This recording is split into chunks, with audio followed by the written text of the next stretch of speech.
got the icon, or yeah, you're an icon. Yeah. I was gonna say pioneer or icon. I don't know, but I got the first woman to ever be deemed for women's performance. It's a blessing to have you here. Like I said, just for a woman of your age, you don't look nothing like your age. Thank you. You know, just from the conversation we've already had, you're a very remarkable woman. You're a very tough woman. I really respect you, appreciate you, and I'm sad to say I don't really know that much history on the women of ballroom, because people don't really give that the same light that they do to other categories. Mm-hmm. But just from even me looking up your clips and stuff now, I'm like, damn, yeah, this woman got resume, this woman got history. So, like I said, I'm glad you're here. First, just tell me, like, just briefly, like, where you from and how did you first get introduced to ballroom? I would say trailblazer. Trailblazer. You know, not so much pioneer, trailblazer more, right? So I'm from the Bronx, New York, and I first got introduced into ballroom from my older brother, who is actually in the life, who used to go to Midtown 43 in the Paris's burning days during the House of La Beja and the House of Pendarvis and La May, Saint Laurent, Ebony. And he started going to the balls and learned how to Vogue. And then he started teaching me. I was dancing before then, and he was dancing before the tap, jazz, ballet, modern, hip hop, reggae. We just danced. So he learned Vogue, he brought it home and started teaching me how to Vogue. So then he brought me to Midtown 43. I met Pepper LaBeija and Kim Pendarvis, and they used to actually have this little back and forth argument about which house I was in, or I was going to be a LaBeija or a Pendarvis, and it used to just be a key to me. I was only 13 years old at the time, and it was only old way voguing at that time. It was just the old way. Vogue film didn't exist yet. So how did you feel when Vogue film came out, being a woman and somebody who's naturally femme? Well, you told me that you were a little bit of a tomboy, but I mean, you still naturally, you know, feminine. How did you feel? Like, did that expression of Vogue and femme feel different to you than old way? Yes. How so? Vogue and femme gives you more of the opportunity to express femme queen performance from back in the days. That's how I saw it. Right. It was more of an elevated twist to femme queen performance. The old way, the masculine way, is about precision, you know, can's eyes, you know, tricks, poses, you know, layouts. Femme queen performance has precision with sexiness, explanation of the femininity, and it has fluidity to it, and the repetition behind it. You'll see if when you look the old school femme queen performance clips up, they have more repetition in their performance. Before they did switch into another move, you got a chance to see what they was giving for a second first. They might have did that same move twice or 3 times first, and which in each time it transitioned into an elevation of the move. Like, there was a build. So that's what femme queen performance gave, and Vogue Femme gave that. It gives you a build. Yeah, most definitely. Yeah, that's how I see it.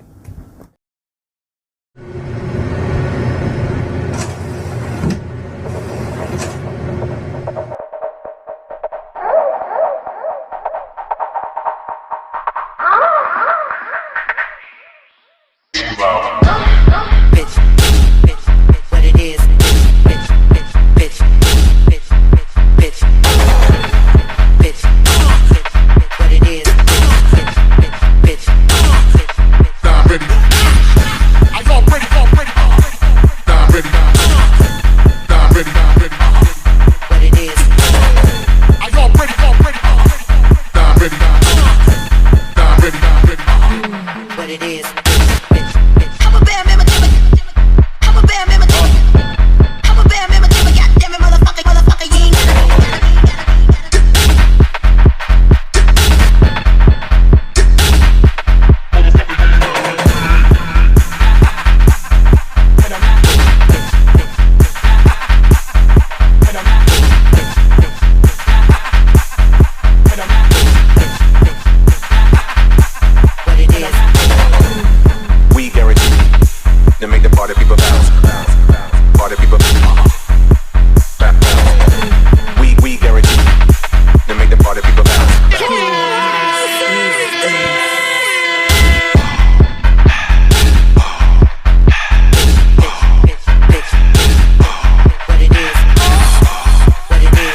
what it is. Bitch, bitch, what it is. Bitch, bitch, bitch, bitch, bitch, bitch, what it is. Bitch, Nah, I'm ready. Are y'all ready? Nah, I'm ready. Nah, I'm ready. what it is. Are y'all ready? Nah, I'm ready. Nah, I'm ready. What it is.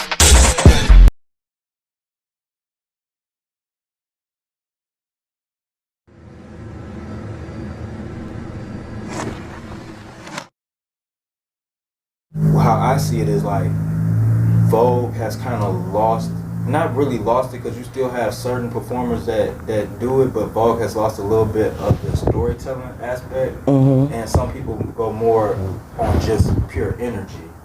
So, is that how you see it too? As far as just like performance in general today? Take classes, Alice, take classes. That's how I see it. Like, I took classes. I'm doing the choreo that I got from the classes. I might be mixing 2 or 3 choreos up. I might be mixing the popular choreos behind each other. So you think like for women's performance, you think they need to just like freestyle a little bit more? Yes. I need to see the language being spoken. There's a whole language to performance some people get the language. When they come down, you can feel that they're speaking the language. There's an energy that tells you, I'm speaking the language. But then there's some people that have perfected their choreos. Yeah, and That's how I see it. Because who did I interview? I think I spoke to Icon Ebony, and she said that like a lot of the women's performance on the West Coast get introduced to ballroom through the dance classes, and that's just how they like first learn about it. So, I mean, how would you really like get them to get out of that frame of mind of that they're doing choreo, and you know that's how they got their foundation? Well, I can tell you that if you look like through my history, since I've been back around, most of the ones who are legendary or who have made it to that ranking have had private classes with me. You'll So see. actually like sat down and like school people. Yes. That's dope. And give them the breakdown, the understanding behind the understanding. Like Icon Ebony is my daughter.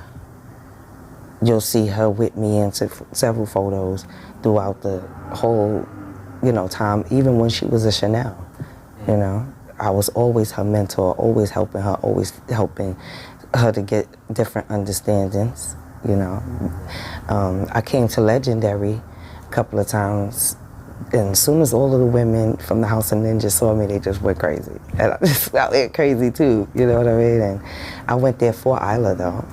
And for my house, the whole House of Ebony that was on the show at the time. So behind the scenes, supporting, breakdowns, understandings, encouragement, information. Knowledge is power. The more you know, the better you can do. That's the whole make me know it. You know what I mean? If you don't know what it is that you're supposed to be making me know, then how you gonna make me know it? Yeah, and that's something I've heard the women, ninja women talk about too. I interviewed a few of them, and they talk all of the women I talked about the importance of learning the actual ballroom scene as opposed to just learning the dance. Because like you said, like a lot of them learned to dance. So I don't know, maybe that's how we're gonna see like the cream of the crop rise from, the people that's just doing choreo to the people that's actually learn how to Vogue. It's a feeling. Yeah. So send me through you said you started out doing Old Way as a young teen, and then you migrated into Vogue and women's performance. Well, I actually never walked the ball when I was young. When I was like 13, I would come to the clubs. Yes, there was the club scene at that time.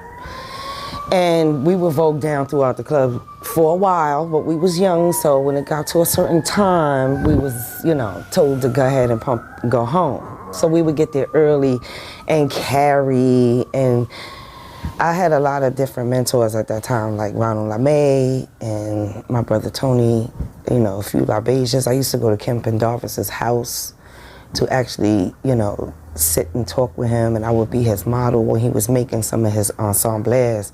And that's how I learned how to walk runway. At Kempin Darvis's house in Red Hook in Brooklyn when I was like 13. So I never walked though. I just was around the girls. I would come to the village, I would go to the clubs, Heartthrob, Better Days, Tracks, Midtown 43, I would be on 42nd Street. You know, I knew where all the strolls was. I was, you know, I just used to hang with the girls when I was young. So I knew I was learning from that era at that time. Because they taught you as they went along. It was very each one teach one, especially during that era. I wasn't thinking about doing any kind of voguing and things like that. As I got older and came back around, like around 17, that's when I started seeing the transitions. I used to go to the Mark Ballroom. That's when they started having a lot more balls at the Mark Ballroom when I was like 17. Then I just would like pop in and out, come around, see everybody that knew me. I knew a lot of Milans, a lot of house members, different houses, the Korans, a lot of different people. Hickapie, Milan, God rest his soul. And then I have like a troubled past too. So a couple of times I was incarcerated in between those times. So when I came home again, I came around looking for the function. And then that's when I saw it had really evolved into Vogue Femme. Separate categories, Old Way and Vogue Femme. And I was at Sound Factory Bar in Manhattan, and I was watching the girls voguing and doing this Vogue Femme, and I just started going home and yes, I did. I just started mimicking it. I could do the hands, I could do the duck walks, the cat walks, and things like that. So I had self-taught myself a lot of performance, Vogue and Femme, because I had already Vogued the old way, so it wasn't that hard. But it wasn't until I met Mystery that I really got to understand it and the breakdown of how to do all of it. And Mystery, Mystery Dior, God rest his soul, father of the house of Dior. Father, the king of, you know, Michaela, Butch Queen Vogue Dramatics. Yeah. Yeah. What's up? So, you basically like grew up in the scene. Yeah. Like you a part of the community. Definitely. And I'm right here. I can cut this part out if you're not comfortable saying that. You are a heterosexual woman? Bisexual? Child. I'm a woman. There we go. We're gonna leave it at that. So, and when it comes to like the people in your life, we know how sometimes people outside the community can be, you know, transphobic, homophobic. Have you ever dealt with like people in your personal life, whether it be family, friends, that have not been cool with you being around the community? Well, I usually have like had, you know, relationships with a lot of the people, of a lot of then butches, some now trans men in the scene. So it's not like I haven't been a lesbian. I have children, but you know, I usually identify as lesbian. It's just, I don't know. So having that, experience is regular actually for me. That was always something. They would never refer to my girlfriend as my girlfriend. They would say my friend. You know, if we even refer to each other as wife, they would say my friend. Because they're not comfortable with introducing my wife as my wife or my girlfriend as my girlfriend. It makes a thing of the times. Like, no, that's recent. That's even so recent. People still do stuff like that. Yeah, because just they're not comfortable with it. Some people want me to be straight so that it can make them feel comfortable. You know what I mean? Especially the way I present They Right, just that's want me what to I just automatically assumed. just be, you know, what they believe I am. That doesn't necessarily have to do with sexuality, period. The fact that people just want you to be what they think you are as opposed to giving you a chance to show them who you actually are. Because they think they know you, because they know of you, you know. That title icon puts a big, giant target on your back. Everybody wants your status. Everybody's after your position, this grandeur that they believe that you have. So you have people who status climbing you, people who are around you just because, you are who you are. And You feel like being deemed icon, especially being deemed icon first, the first woman in women's performance, you felt like that put a target on your back, so you felt like people started hating on you from there? Was it like other women, or was it just like people from the scene in general? I've been dealing with the hate from the scene for years. Like, okay, Mystery started his house when he first started his career. He started in a mask because he was going against the politics, right? And so that was part of the reason why I wanted to join his house, because he had a statement he was making about the politics on the panel. I had been offered to be in so many different houses throughout my time of being in the scene. I said no, because I wasn't interested in being in the house. But when I seen what he was doing and how it started, I wanted to be a part of the revolution in that part, right? So that's what made me join the House of Mysterious Dior. And what category did he walk? Between Vogue Film, the dramatics. Okay. So that was the premise that made me want to be in that house. That wasn't what was going on when I joined. Right. But when I came around during this time, in this era, And what year was this? like 97, 98, 96, 97, 98, right? Women's categories were getting paid. Like, it would be on a flyer, but it wasn't called. It got skipped. Women's categories meant time to take a break and go to the bar.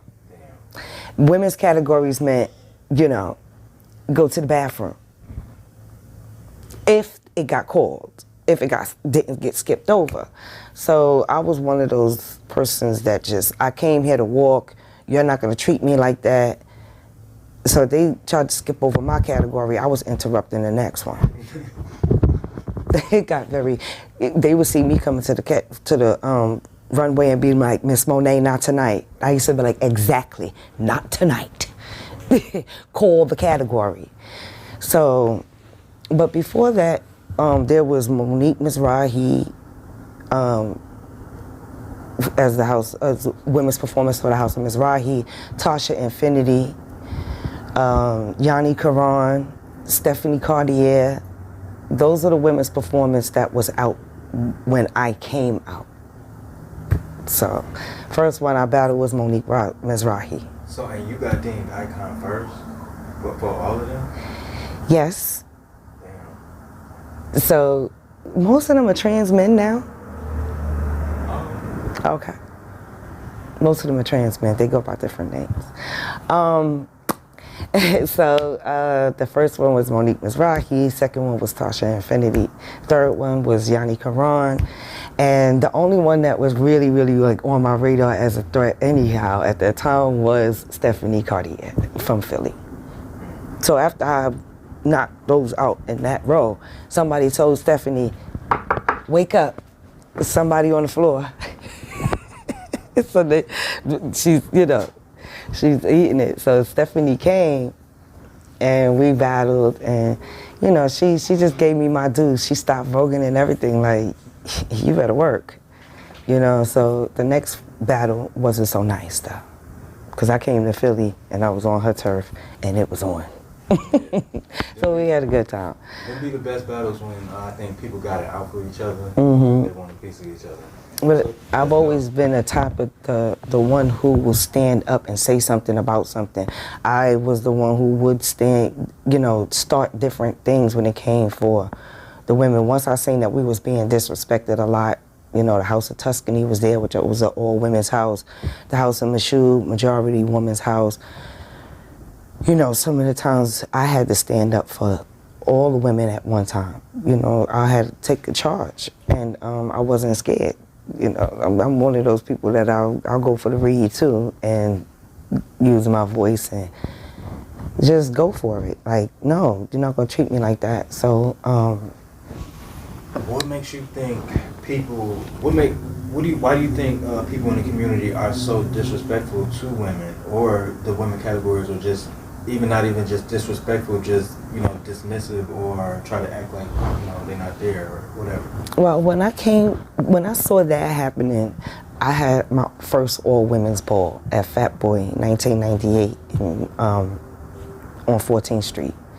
R. Chanel, Roy Chanel, Dre Ebony, Father Tuscany. I had a couple of people on that panel. The house was packed. I mean, it was so many women in that ball.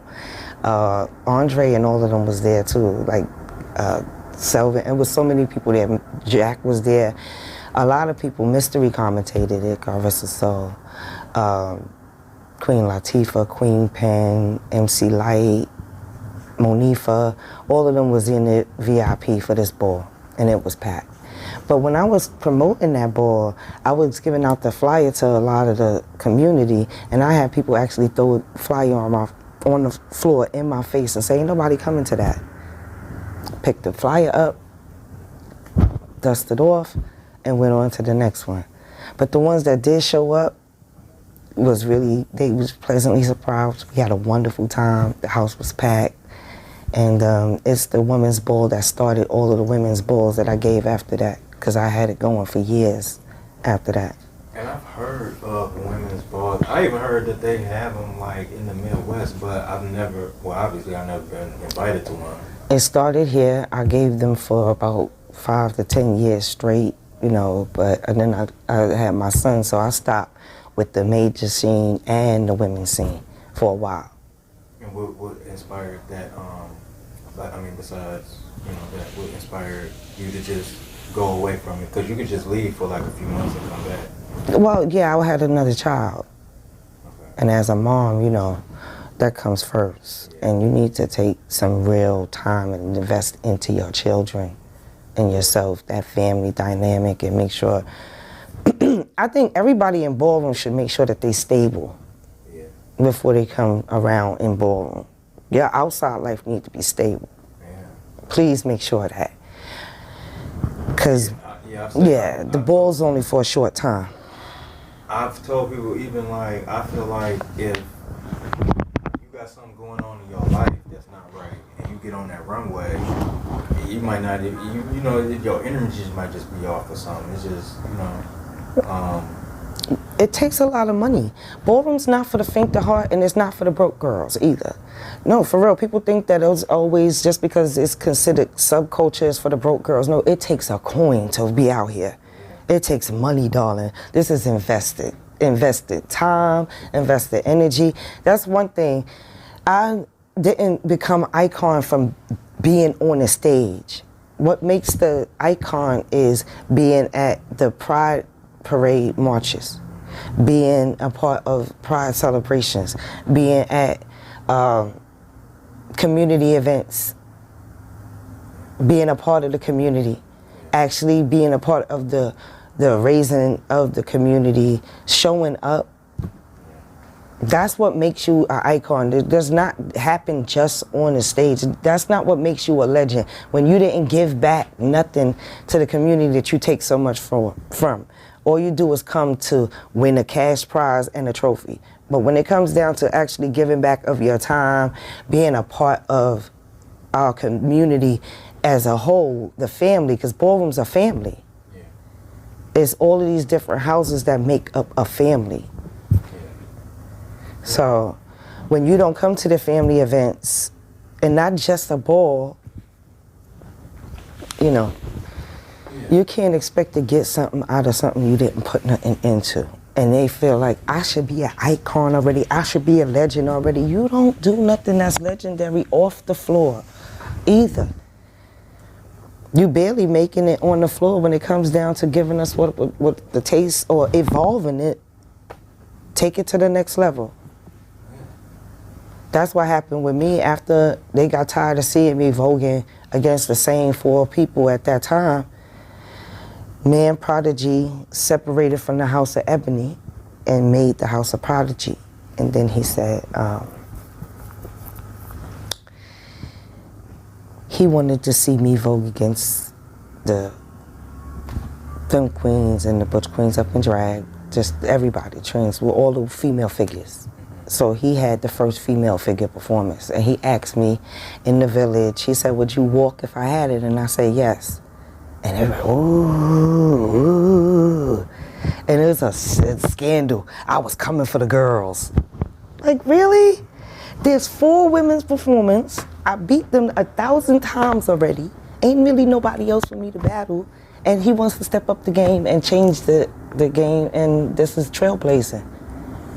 So I blazed the trail with starting women's balls, blazed the trail with being one of the first house mothers of a collective house. Mysterious Dior is a collective house, and I was one of the first New York City, well, chapter mothers, you know. But there was other mothers of houses before me, like Monique Tuscany, Mother Tuscany, and Mother and Father Mashoud. Yeah, most definitely. So, I want to just, thank you for even caring about the community that much, because even a lot of women who are like bi or pansexual or whatever, or just, whoever they love, they don't have to stand up for gay rights, and they don't have to, you know what I'm saying? So I really appreciate when I do see y'all out there doing stuff like that. I also appreciate like how you helped mother people in the scene, guide people in the scene, you know what I'm saying? I think we need to definitely keep people around like that. Well, I say that all the time. You can't really invite somebody to your house and then disrespect them. Okay. So the language that's being used towards women, it can be changed. It doesn't have to be like that. And I see it removed when it's on syndicated television. So.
How do you feel women are disrespected in ballroom, as far as like what people say?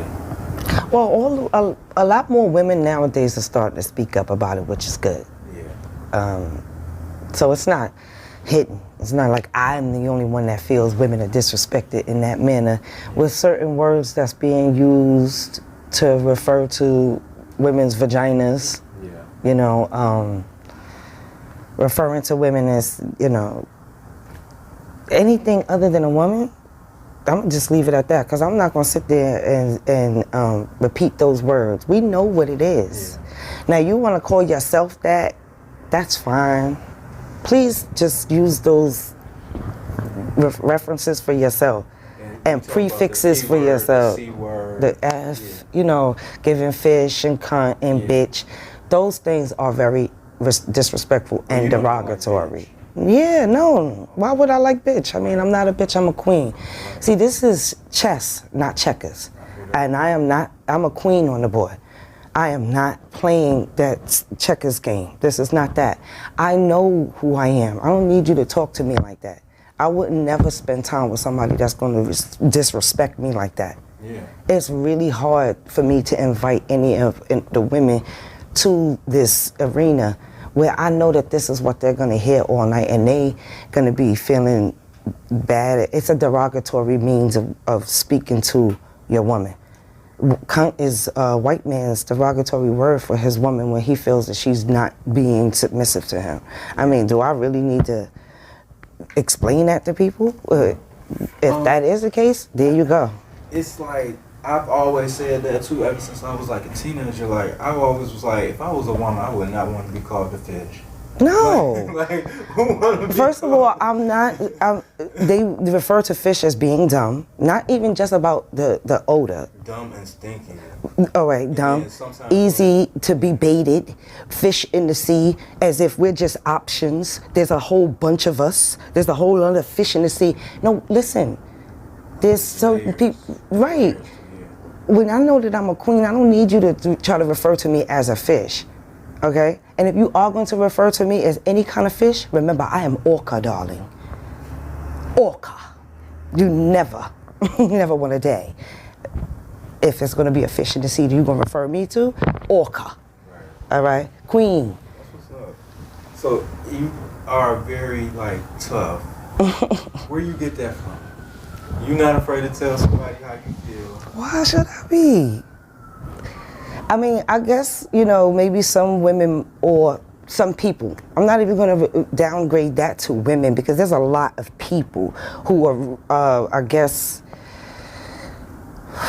raised in a certain manner, maybe adapted to certain concepts and have let people tell them who they are, as opposed to actually coming and introducing who they are. Nobody needs to tell me who I am. I know who I am. You're just now getting to meet me. I was who I was before I walked in the door, and I'm going to be who I am when I walk out, right? So there's no reason for me to pull back who I am, downplay myself, feel like I need to try to make you feel comfortable. If you're not comfortable, then we can talk about that, right? Yeah. Especially in a respectful manner, respectfully. Yeah. I think it's just like, it's so ingrained in the culture. Like, even me, myself, sometimes, I thought, like, a lot of women was okay with me were leaving. Sometimes I be around people, they be calling me out, and I'm like, damn, like, how many bitches can I be? You know what I'm saying? But touche, see? You know what I'm saying? Like, so if you know that it's offensive to you, you know, for a person... We hear a lot of women online and in our personal lives calling each other that. So I think that's why a lot of people think it's okay. You know, and I think for a lot of gay men, they took, like, those derogatory terms that they were called, like, they probably was called pussy their whole life, and now, you know, you come to a scene where that's glorified. I'ma own it. Yeah, you're gonna own it, right? Mm-hmm. And then they don't really see the harm in it. You know, that's just how I think. But yeah, I never, like, referred to women as the fish or the cunt or anything like that, because like I said, it just sounds fucked up. I think referring to yourself in any negative connotations and any way that you know that you're not is mentally and emotionally and spiritually damaging and not a good thing for anyone to do. So I don't have to accept that. Just because you accept that. We're good. You accept that all you like. But please don't try to put your targets and your labels and your mentalities, your mindsets, the way you were raised. That's a generational curse as far as I'm concerned. Yeah. Calling your females and women in your family bitch. And for any woman that refers to herself like that, I say, sis, please come up higher. Come up higher. Please, because you don't have to be a bitch in order to be assertive, successful, you know. Real talk. You don't. You just really don't. I love the fact that I got a chance to do a video for Blink Fitness saying be you, because that's who I am. I'm going to be me. I don't have to be a bitch because you put that label on me. We're not going to do that. I rebuke that in the name of Jesus. No shade. Don't talk to me like that. Yeah. I'm not your mother. And if you feel like that about you, and you understand what I'm saying? If you talk to about,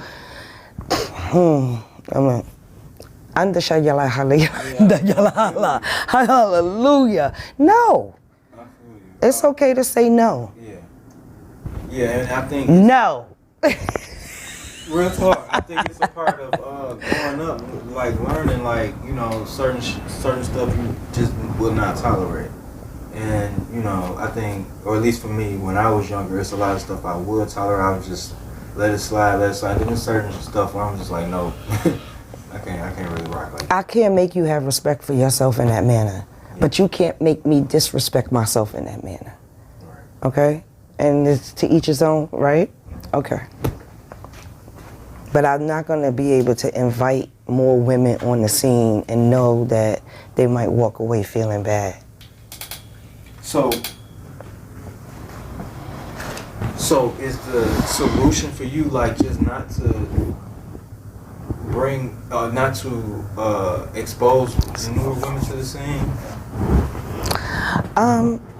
No, not for me. I mean, well, I guess if there's women in the scene, I usually do the best that I can. If they like to be mentored by me, I mentor them. Okay. I have connections with a lot of the women, like me, like I said, Ala, Karina, both Karinas, you know, most of them. Okay.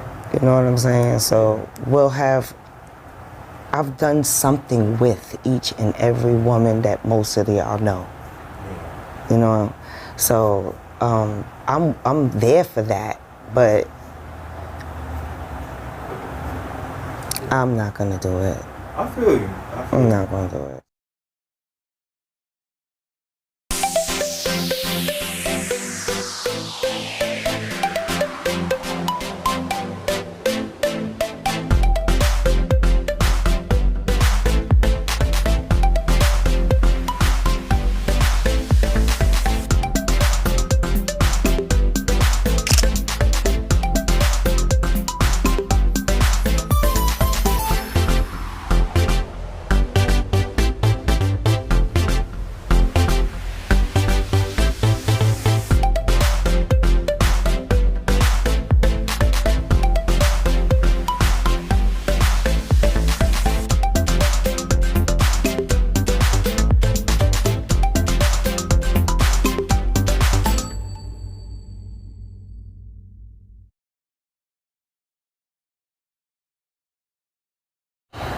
You are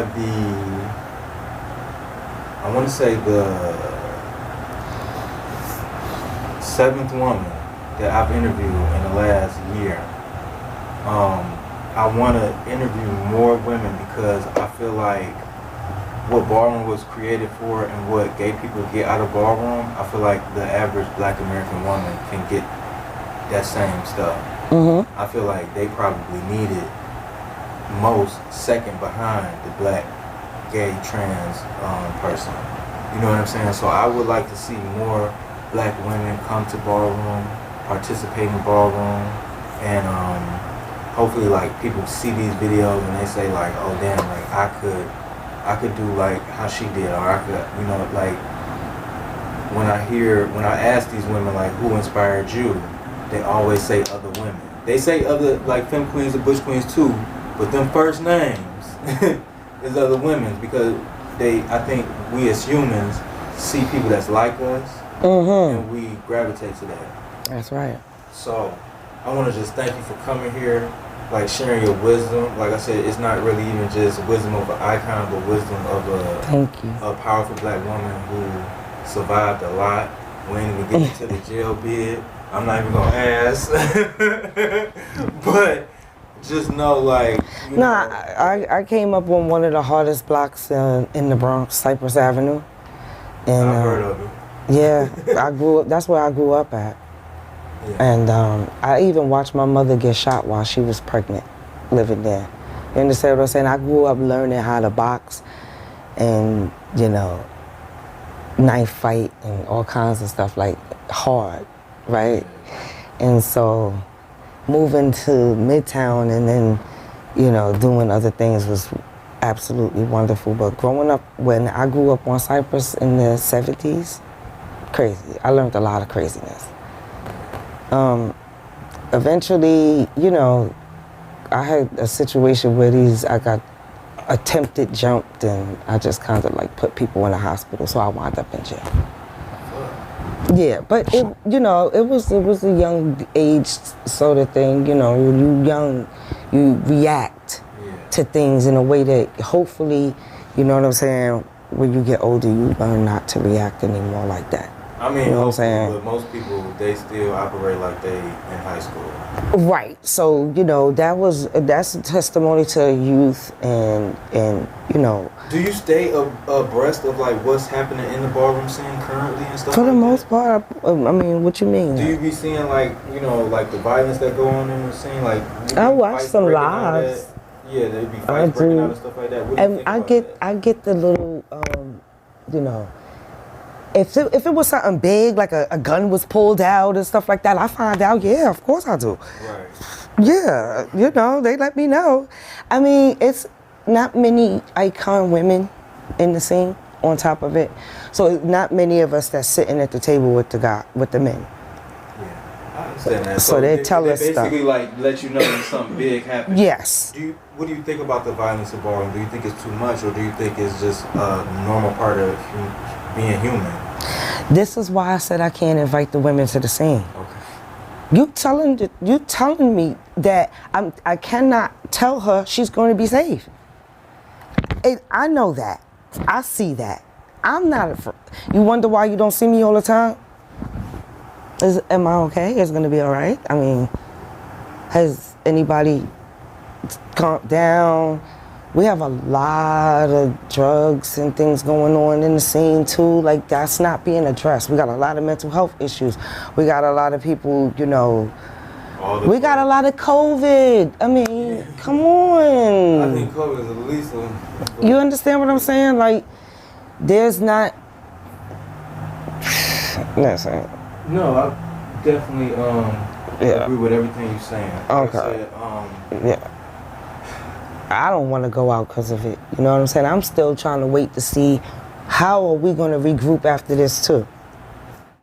But yeah, so bringing it back to ballroom, I guess, you know what I'm saying, like, yeah, it might not be the most safest place for women, and even sometimes I see like women at balls and then like a fight will break out around them, and it's just like, come on now. Right, so, you know, the women's balls doesn't really go on anymore. Women aren't really into the whole catty kind of situation either. A lot of times people are trying to pit us against each other for competition. Men in regular heterosexual world, they want you to compete for them and, you know, fight over them and all of that stuff. And it's like, listen, nobody ain't got time to be fighting over nobody.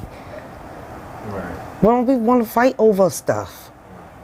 You get what I'm saying? Like, so some people get thrills off of the drama. All those housewives shows, a lot of that was scripted drama. Yeah, it's like, I mean, like, I feel like all of everything we consume is just drama. Like, even look at the news. They Right. be sharing good stuff. Exactly. If you sharing the worst of the worst. If you ever put two cats in a bag, only one is coming out. Damn. So this is why a lot of women know there's principles to being a woman. Don't start none. won't be none. We know that. Don't start it. Because when two women fight, they fight for a long time. We're the originators of on site. There's no shade. That came from women, honey. When I say you was on site, you know, and all of that. And that's usually fighting words. Bitch and all of that stuff is usually fighting words, especially between two women. Pay attention. Seriously. So do you see like do you want to bring back the women balls or? Not for me.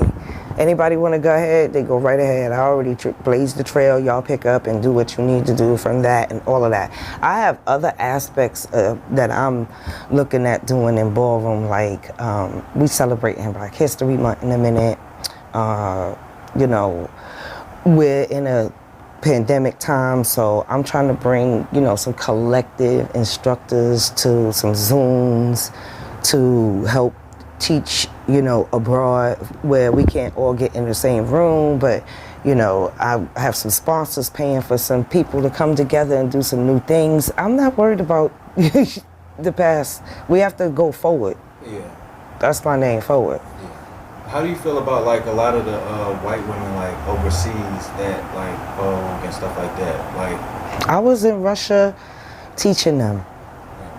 I have photos of me in Russia teaching a lot of the overseas women. I was the first woman to go to Germany when I was in Miyake Mugler years ago.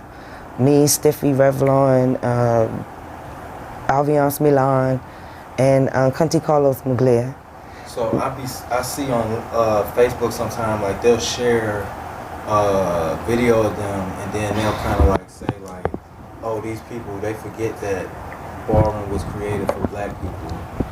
How do you feel about that? Because I mean, technically, so to speak, I mean, they may be the marginalized group where they're at. They are.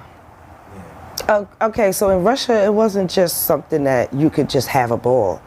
You know, you can't be just outwardly gay in Russia, you know. Oh, it was illegal? Yeah, for the most part. You could get murdered for being outwardly gay in certain countries. So this having a ball overseas for them is revolutionary. It's the way that they're revolting. It's the way that they're being able to come together. It's a subculture on their land. Just like there's a subculture on this land, it's a subculture there as well. That's dope. Okay. And that's and we're hopefully, like, I've been one of the ambassadors to go abroad and to help to cultivate and teach and keep a standard in ballroom being taught overseas. That's what I'd like to see, is that the standard is maintained. But are you seriously, as marginalized people, gonna sit there and tell those other people that are very interested in learning our culture and help it to continue the legacy of it, not to? Okay. Interesting. Right. Jeannie Livingston, a white cis woman, right? This white woman who took a chance at filming a documentary, which was revolutionary at that time, and might not have been so well received from someone else in the community, being done by someone else as a trans representative or someone in drag representing. She took an opportunity with her camera and time and money and opportunities to film, produce, and put it out there. She took a chance on a community that was marginalized at that time. That was a subculture at that time. To later on be dragged for taking that chance years ago. Madonna never said she created Vogue. She never tried to say she created Vogue.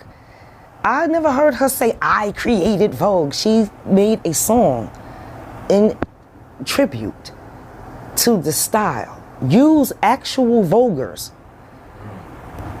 Made the song and put it out there so it can no longer be a subculture, so it could be more of a widely known thing to our culture as Vogue, but now everybody wants to be mad at her because she did it. You cannot want to be taken to the next level and then get mad at the people who do it. And then if it's a woman that's doing it, it's really a drag. I think I was just about to say that see, had it been I RuPaul see it do it. Not as the same capacity, but I'm starting to see like people have like comments online to say about like Megan Thee Stallion, because she was on Legendary and they feel like she needs to be doing everything she released needs to be like ballroom related, and it's just like damn. Yeah, like I seen. Yeah, they said. I would like to know why I was Megan Thee Stallion on the ballroom show in the first place. Then there's a lot of other icons and pioneers who could have sat in that chair, just for other than the fact that she could bring some ratings. Yeah. I mean, come on now. Viewers, that was it. I never seen Megan Thee Stallion walk body, not once. And neither did Law. Law didn't walk nothing in ballroom. He didn't even walk best dressed labels or nothing. He don't have not one grand prize, not one trophy. What did Taraji walk? It was all about names. Yeah. You know what I'm saying? So. And I think they probably wanted people who would be just really good for TV. Like. Right. These are actresses, actors. This is their field. Yeah. You know what I'm saying? It's like they play. Like when I watched it, it was kind of like, almost like. I mean, it was kind of like reality, but it was kind of like there was almost the judges anyway were like playing a character. I'd have rather seen Rihanna there. At least she sat on a panel. See, at least she sat on a panel at a Glare Ball. Oh, I see what you're saying. You see what she was actually. There's celebrities who have been a part of and are a part of ballroom. Yeah. Rihanna's a Mugler. You know, I guess J-Lo must be an honorary gorgeous Gucci now. Ooh. Tens. Right. You know, anyway. That's dope. I mean, but it's just like, how can they really be involved in ballroom to a certain capacity and they famous like that? Because once you come in the ball, like if J-Lo came in the ball, it would be pandemonium. Like Vivica Fox has been known to be an ebony. Who? Vivica Fox. Yeah. There's been a lot of celebrities.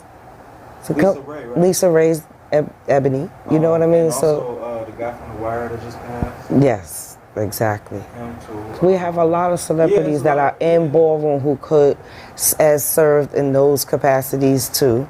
But I get what they're doing. This is about relevancy. But like, and think about if they would have put Lisa Ray or Vivica Fox in the place of Laura Roach or the other girl, like that would have been maybe it would have been a little bit too black for them. I don't know. And it's about relevancy at the same time. You know what I'm saying? And that's just like with ballroom period. Like we are in 2022 in a minute, right? Yeah. The next look you bring in 2022 needs to be relevant. Pay attention, girl. Yeah. Keep coming with the forward. Yeah. Yeah. Most definitely. So I get it. So, yeah, I get you, and I understand what you're saying. Yeah, I just want to thank you for coming here. You know, sharing all your wisdom, sharing your insight.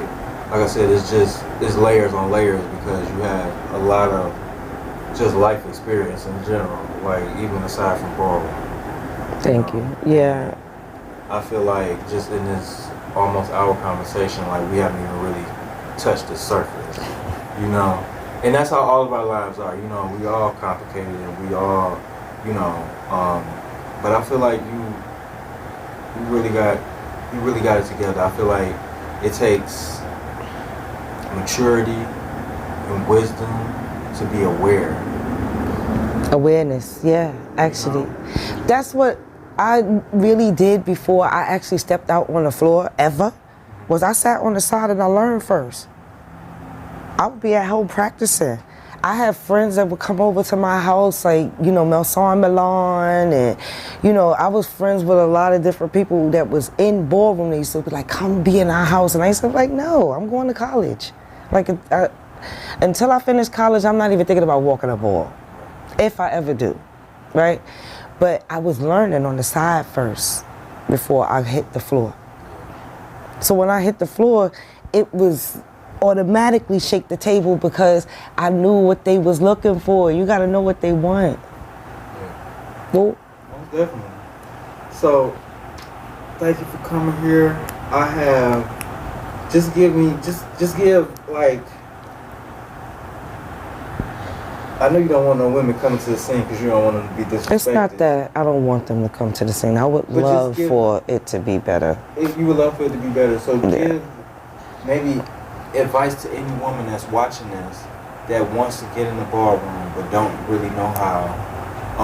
How does she, number one, find her way to the scene, and number two, how does she navigate through the toxicity that lives within the scene? Okay, so one, I would say nightclub, ball. If you have any friends that are actually in the ballroom scene, you know, let them know you would like to go. And let them know that you're interested in being, you know, might be interested in being a part of it, because you might get there and change your mind. So that's one. Right. If you have friends, if there's not any friends, you can Google things nowadays, because it's not as subculture as it was back in the days.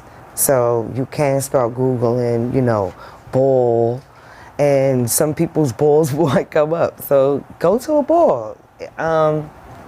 You got to go by yourself, because when you get out there, you're going to need enough gumption, cojones in order to get out there. So I've walked and went to many balls by myself. I pump by myself. So you could be willing to go by yourself. If you have friends that you know are going, go and see if you're enjoying the atmosphere and the energy first, right? Yeah. Learn the category that you're trying to walk. If you really find that this is for you, because it'll speak to you once you walk through the building, when you get in the building, when you walk through the whole floor and everything. If this calls to you, you comfortable, you enjoying yourself, learn the category that you're planning on walking first. I would not suggest no woman come out here not knowing. Knowledge is power. Okay. So that's really good advice. And navigating the toxicity, the more you know, the better you could do. Now, no shade, honey. You need to know the language. You need to know where to go, how to be aware, using your instincts. You know, do you have anything that you really bring to the table? Can you come here and elevate the game in the category that you're about to walk? Can you bring it to another level? Can you shake it up? Right. Yeah. Turn the light on. Okay. Okay. Hallelujah. Thank you, God. You know what I'm saying? Like, so yeah, that's good advice. And honestly, like, I feel like that's advice for everybody. Mm-hmm. You can't even just keep that to the women. Like, Yes. that's advice for everybody. All right, thank you. Because this is chess, not checkers. You're not sitting at the kids' table anymore. You're at the adults' table. You need to know how to behave. If you don't have that fire, Just stay home. yeah. If you're not going to serve tonight, pay it. Yeah. And you should have somebody like Cabbage. Yeah, baby. I was raised by Cabbage, too. I was raised by Mystery, and then I had Harold and Whitney as mother and father for a while as well. So, you know, that opulence and elegance and was there as well, you know, down to earth and, you know. Right. And then Paul Shishi, you know, was with the girls. And then, you know, being an Ebony, I am just not on anybody's leashes. That's another thing. I would say stop trying to stuff your women into boxes and telling them what they can and cannot walk and what they should and should not do. She a grown woman. She paid her money to come. She got her effect. She paying her for her own car fare, travel, and this, that, and the third. Leave that lady to do what she need to do. Actually, let her, surprise you. Right. Tell her to surprise you. Let her out the box. Yeah, I think some of the more houses that be trying to be like fab or whatever, they like to, they like to have a say in what their members walk. So I think that's the thing of like what house they're in. So yeah, I don't know. Right. Do not. Okay. For that bitch word, T, right? Leave it out. No, but catch this. Everybody knows the one dog you don't want to fuck with is a bitch. Let her off the loose. Yeah. Don't tell them to be a lady, do this and that. She's already a lady, honey. Yeah. So, most of us come here to let things out, the stuff that we go through in life on regular. This is our hobby, so we leave it out on the floor. I don't think you should get violent on the floor. That's not what I'm talking about. You talking about the fire, the competition. The fire, the competition, the creativity, the elevation of it, the next level, the forward, I wasn't even ready for me. I didn't even know what I did with that blackout moment, honey. That's when you know you served it. When you can't remember what you did, that's when you know you served it. I need to go to the videotape because I don't know, right? all I heard was everybody screaming, but I just, really, it was over because I was just doing me. I was just letting it out. So, my last question is, describe yourself in 5 words or less. Oh, baby. Oh. Fiery. I don't think I'm,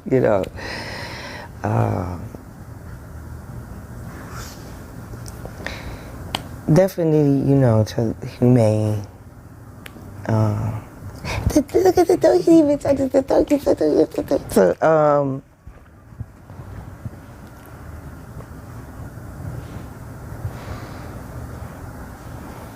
Indescribable. It's hard, you know what I mean? Like,